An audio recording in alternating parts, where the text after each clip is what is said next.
Okay, rainy day. There's the noise makers. Couple, two or three of them there, huh? You got guineas over there, right against the loft. So a bunch of noise makers. Well, can't fly the birds, so I figured I'd go over my watering system. It's a gravity-fed system, and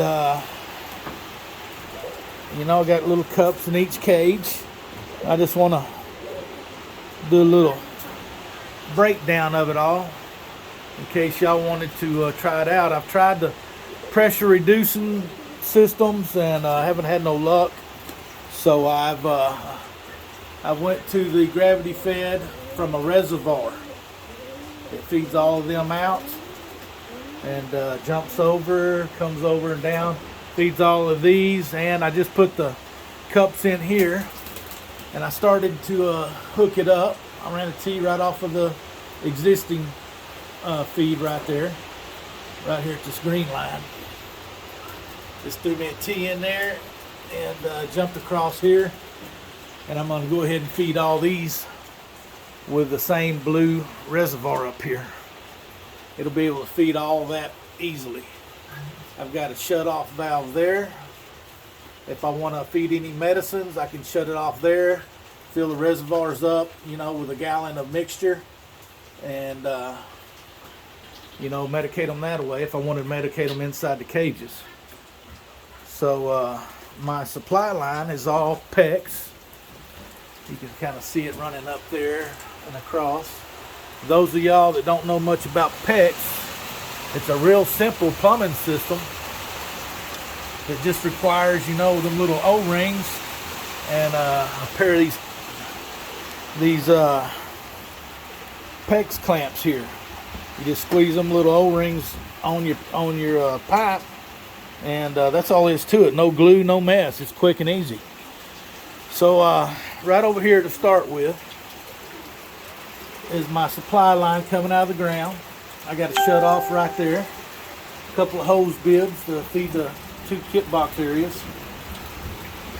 And that's my supply line. That's where it all starts. I got me a little work table set up here. If this weather will let us look at it all, and y'all be able to hear me, we'll find out. Okay, so I got a 5-gallon bucket. I've got, of course, a drill, cordless drill, tape measure, and scissors. You know, I just use an eyeball and cut me off a piece and stuff for the most part. Now, whenever I do a bunch of the same size cuttings, like from the feed down to the cup, I'll use that, and I'll come over here and just pull me a measurement from the corner here and leave me a marker somewhere. You know, like say I need a bunch of them 2 foot. Well, I'll just measure, you know, my 2 foot, put me a mark right here, and then put me a little sub marker there, kind of indicate where it's. Oh, you can see right there, I got it marked right there already. And I'll put this right here, let me know to look right in that area. Then I'll just stretch me out a bunch of hose here and cut me up how many I need. Okay, so I use a pocket knife. I lay the scissors out here just because that's probably a lot safer. And got my hose saw here. You can pick these up at Home Depot. I've got a kit that I bought at Home Depot, but you don't need a whole kit. You can just take your float valve up there and you know, see what size, you know, fits in here. Let's see if I can show y'all. I don't know, but you just take and see, you know, what the, see that it fits. You know, you want it nice and tight. A little bigger, it's not going to kill you, but you want it nice and tight. You know, so when you go through your wall of your 5-gallon bucket, it'll fit nice and tight. Then you take this this rubber grommet, goes on the inside. I'll show you all that as I go. But anyway, I picked the rubber grommet and the 1/2-inch MIP to 5/16 barb. That's for your hose. You know, it comes out of it's going to come out of your bucket here, and that's going to be your feed. Okay, this float valve here is going to go right in the side of your bucket, right here. It's just going to go in like, I don't know, 4 inches down or so will work. We'll just pop a hole in there wherever we decide we want it. About 4 inches down approximately works great.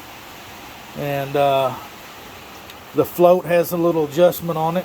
You know, I just go with the factory, you know, straight out's good enough. And lock it down right there. I get all this stuff at Amazon. All the supplies here I've gotten at Amazon. We got the adapter that goes from the thread here to PEX. And I use PEX as I've showed y'all. But you can go from here to here, just a water hose. If you wanted to just run your water hose up to your reservoir, you know, you just go to Home Depot, take your float valve, tell them you want to go, you know, from your float valve to a female water hose where you can just plug your water hose in. Get you a splitter for your main water hose, and you'll have one to feed your everyday stuff, and then you have one to feed this if you didn't want to run your plumbing. But you can use PVC, PEX, you know, whatever you decide, water hose like I showed you there. And you know, just run it right in there. Okay, so like I said, I got all this from Amazon. You need some 5/16 tees, plastic tees, and 5/16 elbows, or 90s. I think they're labeled as elbows on Amazon. These cups right there all come from Amazon. I got them in a large quantity of them. They've been sitting around for a while, but they come from 5 to 18 to whatever, and they're fairly reasonable. Okay, let's see what else we got. Of course, we got the pipe cutters. Just real quick pipe cutters, cut your PEX with. And I guess that's going to be about it. All the supplies there. And the hose, like I said, come from Amazon. Got you some zip ties, crescent wrench. You'll need to buckle up your float valve. And shoot, you're off and running. That's the supplies that's going to be needed. One more time we'll go over it. You know, it's 5/16 hose. You got your automatic fount cups, drinker cups. They're labeled to go for chickens or poultry. Your elbows, your tees, and your hose, all 5/16. You can get away with 3/8, but it's really tight to get that hose onto a 3/8 fitting. So 5/16 is what I use. And you know, I got a metal nut because they didn't have the plastic one for my supply line. So I'm just going to use this metal one, put the rubber grommet on there and go with it. Okay. All right, I'm going to flip this phone around. It's probably going to be a little lengthy, but hopefully it works out and gives a good demonstration on how you can make a gravity-fed water reservoir and drinking system. That's the whole system. Okay. Camera around. Hello, everybody. So I'm going to put y'all up here so y'all looking down on what's going on. And hopefully everything's going to come out right. I'm going to get my parts out of the way.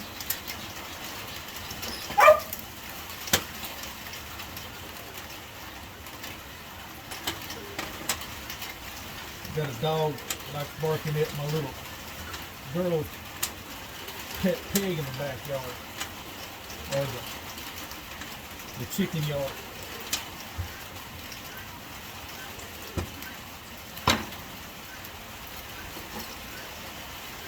Okay, so the reservoir, let's get that out of the way. It's probably the main ingredient here. You know, you don't even have to put this float valve in there.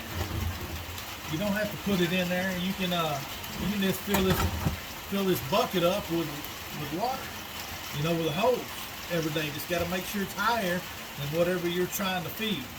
Your little supply. Where did it go? Right here. your little supply, it just has to be up higher in the air than your water cups wherever they are down on your cages. So as long as you got that going on, you don't have to have a float valve. You can do this without a float valve. So let me pop this float valve in here real quick.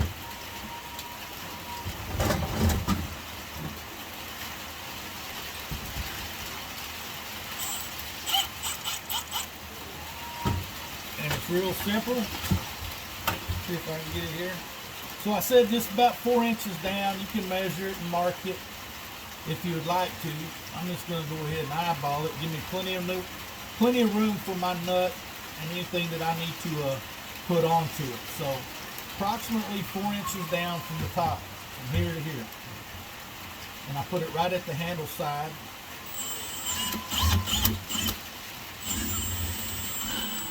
Real slow, you don't got to be in no hurry.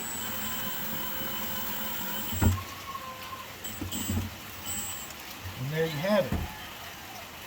Clean it up a little bit. You want to make sure you clean it real good on the inside. Get all the dust out of it.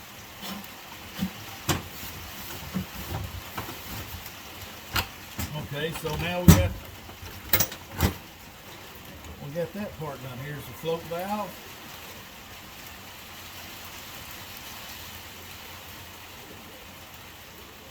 I should have had this off and ready to go.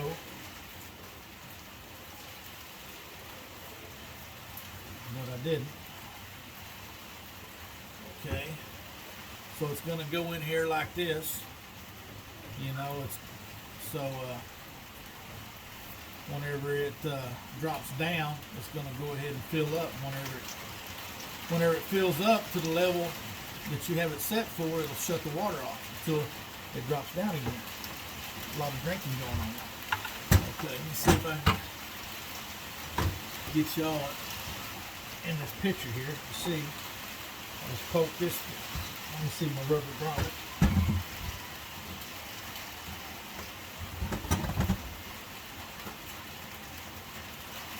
Okay, so I take my rubber grommet, I put it on there. It's really not necessary for this float valve because it's going to be up higher than the water level. But I put it on there anyway. Just tighten it up, you know, snug. I probably could have went up an inch or so higher, but this is going to be plenty good for anything that I have to water.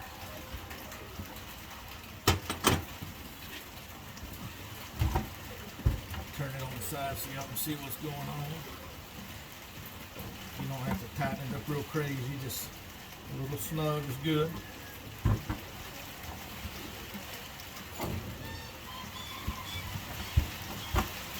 So I'm going to have to grab my Teflon tape. Hang on a second.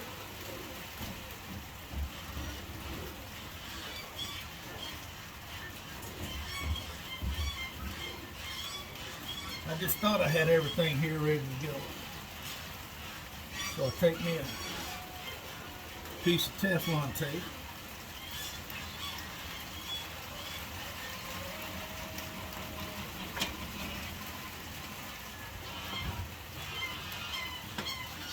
Wrap it on here.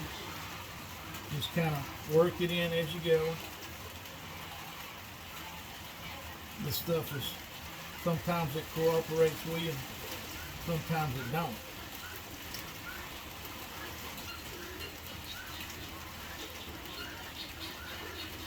Alright, there we go. I got lucky. Maybe.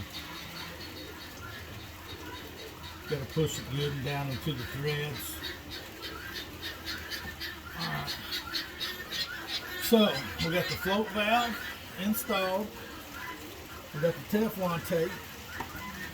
Now, this is my adapter. It goes from the MIP, or the regular thread, to my PEX. So I just screw this booger on here. And I don't know if I need the Teflon tape on there or not, but I put it on there.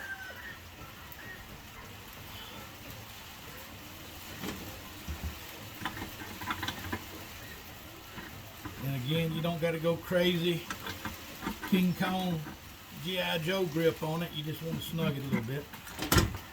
Look inside, make sure our float's straight. It's a little off. Straighten it up. Like so. Alright, so that gets your float valve installed right there. Again, you can put go to Home Depot with your float valve, get your adapter that goes from that thread to your water hose fitting, and you can hook your water hose right to that. Okay, now we got that part done. I've got to put in my supply line adapter. And this particular one, the only one I could find at my hardware store, is 1/2 inch to 5/16, may even be 3/8 here. It'll be a tight fit for my hose if it's 3/8. Yeah, it's 3/8. So it's real tight to fit on there. I'm going to really have to force it on there, but it will be good and snug whenever I get it on there. It's going to work. Alright, so I'm going to have to get a hose saw for this. Luckily I got my kit here. And that one fits a little tight, or a little loose. Let me see what I've got on here. Yep, it's the same one. So that's a 1/2 inch.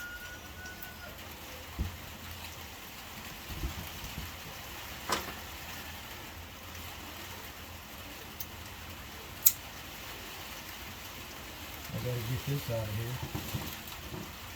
So I'm cutting another hole.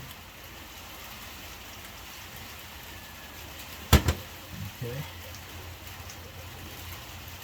I'll go with the same bit that I had for the other.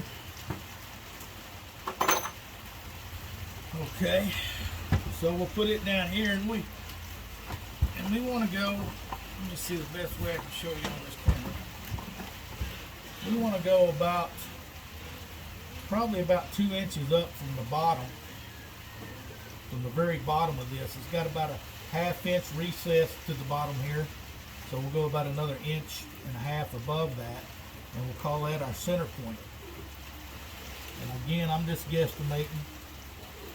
You can pull your measurements and mark it with a marker, and be a much better process of what I'm doing here. So just to go over that again, about 2 inches up from the bottom, and on the inside it'll be about 1.5 inches, and that's going to be to the center of our penetration for our supply. Nice and slow. There you go. Another time you want to clean up real good and get all the shavings and stuff out of the inside.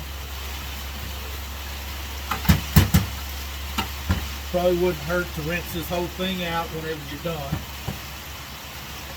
So now we're going to go ahead and put this into place just like that. It may have been able to come down a 1/2 inch, but it's not going to kill us here. We're about 2 inches up to the center, and go on the inside here. If y'all can see me reaching, might have should have put this on first. It's really a snug fit on that rubber grommet.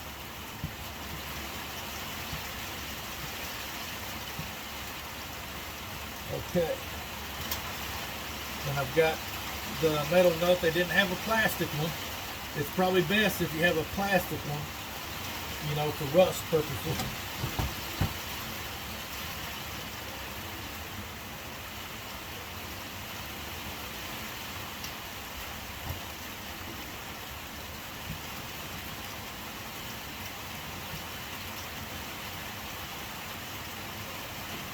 And again, you just want to snug it up. No need to put the He-Man grip on it. Turn it around so it's in the right position. And whenever it's sitting down right here, level with the floor, it's about a ½ inch up off the ground, where if you set it down on something, you know it's not going to grab it and bust it up. So there's our reservoir, complete with our valve and our supply feed here. Alright, so that shows y'all how to get to that point. I hope that all come out good. Let me let y'all have a real close look at this stuff. On the inside, that rubber grommet. There's that. Okay, so we'll go in here and we'll look at that portion of it. Okay, see this? That's what we got right there. I hooked my pecs up right there. And then here's my rubber grommet. It's on the outside of this one. I put another one on the inside. It was my prototype, but so just so it wouldn't leak, I put one on both sides. I had an extra one. So there's my feed coming right into my T there, dropping down, feeding every little thing. Goes across. Each one of them just drop down. You just got to figure out what system works best for you. I went straight across this way, dropping down each time to the cup, and then boom, I got a T right there. That T goes across. I put that PEX up there just for a holder. Ran my tubing inside that PEX, went across the loft over here to the other side, and it took off again. All these are zip tied tight to my wire cage just for neatness to look, you know. Drops down, that's a T. That's a T, and I just take my piece as I go, you know, and I hook it up right there, and I got me a long piece of tubing, as we'll look at right over here, and I just cut it off where I need my next T. I just keep going. It drops down and feeds. Okay, it tees and it goes down. It feeds this next little section, goes back this way here. Okay, now the last one on this row, I didn't put a 90, I didn't have no 90, I just left my hose a little long and dropped it right over there and killed it right to that cup right there. Get that pin out of the way. So then right here, my main trunk line, it goes on down and it feeds this line, same thing, down to each cup. You got a T there. That's a black replacement hose that I had to put in there. And the same thing here. This one right here is not quite so neat, but I need to zip tie it close to the wire and just make it look a little neater. But now I've got the elbows, and I can come in there and put the elbows where needed. Okay, so there it goes to the T, comes across, and back to where we looked at it a while ago. I just ran a line right down in there, plugged it up, put a T in, and I got a long piece of hose to go over here to the next one. I'm going to cut it off right there. And I'm going to do the same process as we just looked at, dropping it down to here and right into the water cups. I'm going to cut it right there. And I'll have me a bunch of pre-cut little pieces that are like 2 foot. You know, I guess I need 6 or 7 of them here. And I'll just plug them into the bottom side of that T, as I've done here with this one. And each one of them T's will have this piece coming off the bottom, plugging right in. Now these cups, something I want to touch on here on these cups. These cups need to be, for this hanger right here, it needs to be 7 inches from the ground. And that throws that cup about at 5 inches from the ground. You have them any lower than that, and them birds like to back up to it and use it for for target practice to see how much crap they can get into it, you know. So I just keep going up with it, you know, and I find that, you know, putting these clips at 7 inches, the bottom of this clip at 7 inches, you know, 1, 2, 3, 4, 5, 6, 7, helps keep these from getting so filled up with crap. Now, for some reason, it seems like, you know, they want to climb up on the wire and have target practice at it, but, you know, that's part of it. This right here, these settings, is what I find that works best for me. And I hope it works well for you guys. You got any questions at all, just, you know, right down there in the comments, lay it on me, and I'll help you. If I don't have an answer, I'll get you one. And like I said, I hope this helps somebody, and I'll talk to y'all next time. Adios.